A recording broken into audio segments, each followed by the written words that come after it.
toutes, bonjour à tous et bienvenue dans la Minute Techno Alimentaire. Aujourd'hui, une question de Choulan qui nous demande pourquoi à Brix équivalent des sorbets foisonnent plus que d'autres. Alors déjà, je vais rappeler que le degré Brix ne donne qu'une approximation de l'extrait sec, ça ne donne pas tout à fait la valeur d'extrait sec, et c'est un bon moyen de savoir si on est à peu près dans les clous au niveau de ces extraits secs objectifs. C'est-à-dire que si on a un degré Brix d'habitude à 30% et qu'on est en dessous, ça veut dire qu'il y a normalement un petit peu plus d'eau dans le sorbet.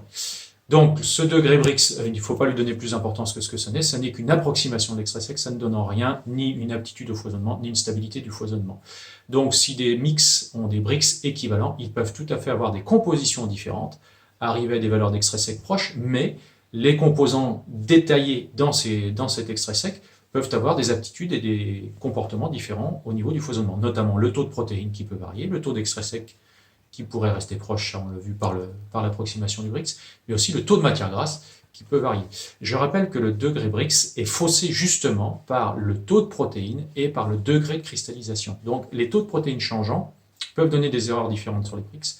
Donc on peut avoir des sorbets, on peut avoir même des crèmes glacées qui ont des Brix équivalents et qui foisonnent de façon différente. Le foisonnement n'est en rien lié au degré Brix. Il est lié à l'aptitude et à la stabilité du foisonnement donné par des composants particuliers des mix à sorbet et crème glacée.